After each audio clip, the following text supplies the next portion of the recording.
హెచ్సీఏపై కేంద్ర మంత్రి బండి సంజయ్ తీవ్రంగా ఆరోపణలు చేశారు. హెచ్సీఏలో జరుగుతున్న జూనియర్ సీనియర్ సెలక్షన్స్ పై సీరియస్ అయ్యారు బండి సంజయ్. సెలక్షన్ కమిటీలో లక్షల రూపాయలు దండుకున్నట్లుగా తెలుస్తుందంటూ మండిపడ్డారు. కొంతమంది క్రికెటర్ల తల్లిదండ్రులు తనను కలిసి తమ గోడును వెళ్లబోసుకున్నారని తెలిపారు. సెలక్షన్ కమిటీలోని సభ్యులపై యాక్షన్ ఉంటుందని చెప్పారు బండి సంజయ్. రాచకొండ కమిషనర్ కి సమాచారం ఇచ్చామని, బీసీసీఐకి కూడా త్వరలో ఫిర్యాదు చేయబోతున్నామని చెప్పారు బండి సంజయ్. నైపుణ్యం ఉన్న క్రికెటర్స్ ను సెలెక్ట్ చేయడం లేదని, దీనిపై త్వరలోనే నిజాలు బయటపడతామన్నారు బండి సంజయ్.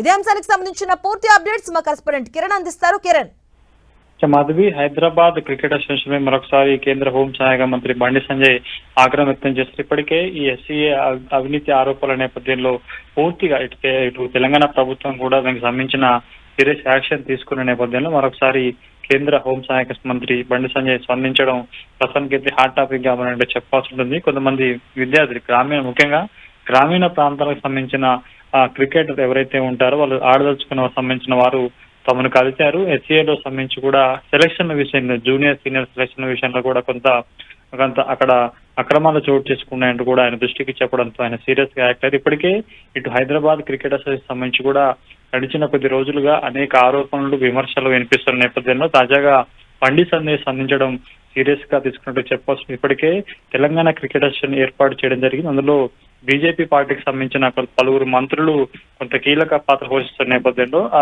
తాజాగా బండి సంజయ్ ఇటు హెచ్ఐ మీద ఆరోపణలు చేయడం కొంత హాట్ టాపిక్ గా మారినట్టుగా చెప్పాల్సి ఉంటుంది. ఇప్పటికే ఇటు సెలక్షన్ సంబంధించిన వ్యవహారంలో కొంతమంది విద్యార్థుల తల్లిదండ్రుల వద్ద ముడుపులు తీసుకున్నట్టుగా ఆరోపణలు రావడం, అందుకు సంబంధించి రాచకొండ కమిషనరేట్ లో అనేక ఫిర్యాదులు వెలువడిన నేపథ్యంలో తాజాగా హోంశాఖ మంత్రి బండి సంజయ్ స్పందించడం చర్చనీయాంశంగా మారింది. కాబట్టి రానున్న రోజుల్లో ఎస్సీఏ వ్యవహారానికి సంబంధించి కూడా ఇటు కేంద్ర ప్రభుత్వం కూడా సీరియస్ గా తీసుకునే అవకాశం అయితే కనిపిస్తుంది. ఇక తాను కూడా బీసీఐ దృష్టికి ఎందుకంటే కేంద్రంలో ఇటు బీజేపీకి సంబంధించిన చాలా కీలక వ్యక్తులు బీసీఐలో కొంత కీలకంగా పనిచేస్తున్న నేపథ్యంలో వీరు ఫిర్యాదు చేస్తే కూడా మరొకసారి హెచ్ఐ సంబంధించిన వ్యవహారం మీద కొంత ఫోకస్ పెట్టే అవకాశం కనిపిస్తుంది. గడిచిన కొన్నేళ్లుగా ఇటు హైదరాబాద్ క్రికెట్ అసోసియేషన్ సంబంధించి కూడా అవినీతి ఆరోపణలు ఇష్టారాజ్యంగా వేస్తున్నట్టు కూడా అనేక విమర్శలు వ్యక్తం అవుతుండడం, గతంలో తెలంగాణ ప్రభుత్వం కూడా విజిలెన్స్ సోదాలు చేపించి అక్రమాలకు సంబంధించి కావచ్చు, సభ్యులు సెలక్షన్ కమిటీ చేస్తున్న వ్యవహారాలకు సంబంధించి కూడా ఒక రిపోర్ట్ తయారు చేసిన నేపథ్యంలో తాజాగా